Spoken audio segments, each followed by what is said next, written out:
ही सिंहगडावरती भज्यासोबत खाली जाणारी चटणी। कांदा कापला, पातेल्यात घेतला, मिठात कालून घ्यायचा, मीठ टाकायचं, मिठात मळून घ्यायचा कांदा। बेसन पीठ असतं, हिरा बेसन, दुसरं वापरायचं नाही। हिरा बेसन घेतलं, मळून घ्यायचं, बराच वेळ मळायचं, ताकद लावून मळायचं आणि मग कोमट तेलात सोडायची भजी। एक एक एक एक एक आता तुम्हाला दाखवतो सोडताना।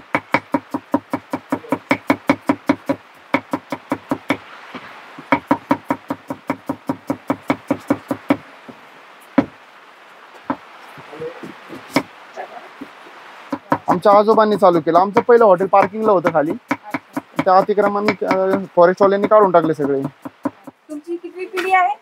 तिसरी पिढी आहे आमची। आजोबांनी चालू केलं आमच्या, म्हणजे साधारण आजोबांनी माझ्या एवढे असताना चालू केले।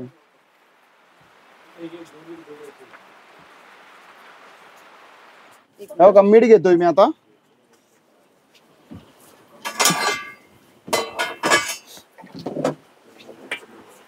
तेल गरम करायला ठेवलं, आता मळेपर्यंत तेल गरम होणार।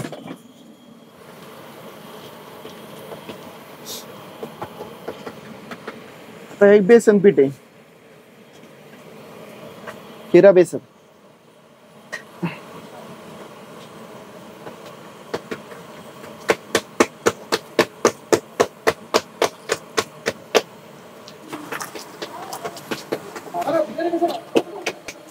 नमस्कार दादा। नमस्कार। आपलं नाव? रवींद्र घाटपे, सोनू ढाबा आहे आमच्या गडावर। सोनू ढाबा। आणि हा किती वर्षापासून चालतो आपल्या इथं? 50-60 तिसरी पिढी आमची। तिसरी पिढी आहे। आणि मग आता रोज चालू असतं आपलं, कसं आहे? पावसाळ्यामध्ये रोज चालू असतं। पावसाळ्यामध्ये काय होतं, पर्यटक जास्त प्रमाणात येतात। आणि सध्या आज जरा कमी गर्दी आहे, कारण रस्त्याचं काम मध्ये चालू आहे त्यामुळं। आणि मग आपल्या इथं काय काय भेटतं इथं? ते काय, कांदा भजी सोडतोय गरम गरम, कांदा भजी, भाकरी चालू आहे, पिठलं भाकरी, वांग्याचं भरीत, मटकीची उसळ, इंद्रायणी भात वगैरे असतं सगळं। अगोदर आपले कुठं होते?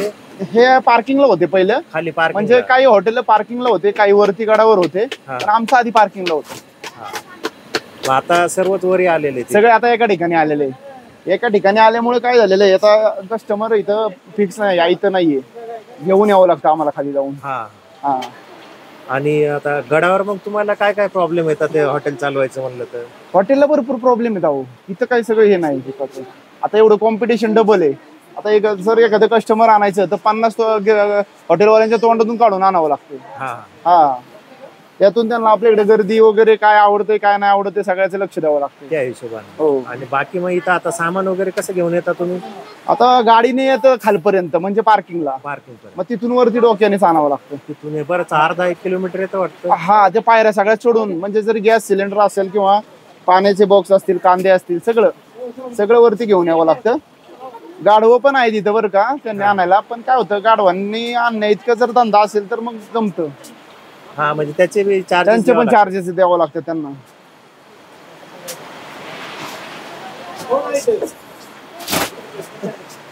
रेट कशा आहेत? काय सगळं काय, आता गडावर आहे ना, सगळं आम्ही 40-50 स्टॉलवाले आहेत, सगळ्यांचे सेम रेट आहे। Same rate? हो। कांदा भजी 50 रुपये प्लेट आहे, पिठलं भाकरी 40 रुपये, सिंगल भाकरी घेतली तर, डबल घेतली तर 70 रुपये, स्पेशल थाळी घेतली तर 160 रुपये।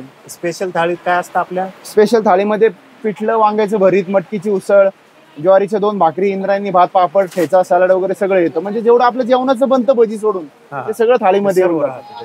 हो, स्पेशल थाळीमध्ये। तसं वेगवेगळं घेतलं तुम्ही, समजा जर तुम्हाला जेवायचंय आणि तुम्ही पिठलं भाकरी घेताय वेगळं आणि भरीत भाकरी वेगळे घेताय, ते खूप महाग जातं। त्याच्यामुळे ही कॉम्बो थाळी केलेली आहे आम्ही, की जेणेकरून एका थाळीमध्ये मस्त होतं एका माणसाचं जेवण। हो।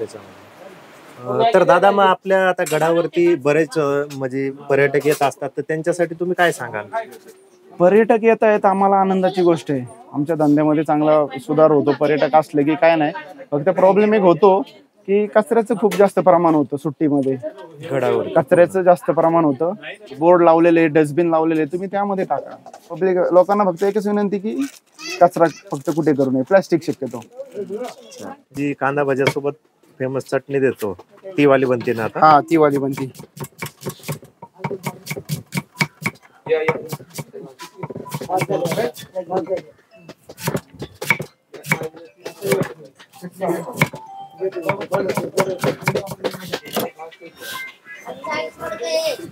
एकदा पाऊस पडला का बंद करून. आता कांदा घेतलाय, आता चवीनुसार थोडस मीठ घालतोय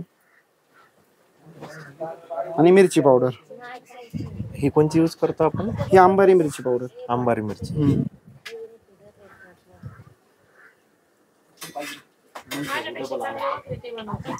आता हे गरम तेल घालतोय.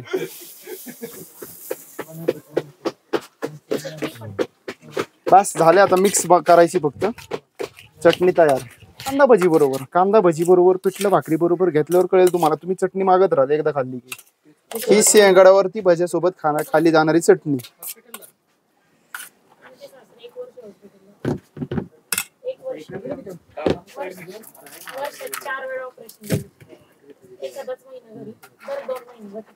आता ही प्लेट किती आहे? ही 50 रुपये plate.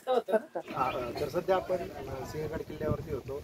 या ठिकाणी सोनू धाब्यावरती आलो होतो, ज्या ठिकाणी आपण गरमागरम आता कांदा भजी घेतलेली आहे. तर यामध्ये पाहू शकतो आपण कांद्याची चटणी दिली जाते आणि भजे आहेत एकदम क्रिस्पी. या भज्याची टेस्ट एक नंबर आहे आणि ते क्रिस्पी सुद्धा आहेत. तर आपणही कधी गडावरती आलात तर या ठिकाणावरती हे कांदा भजी नक्की टेस्ट करा.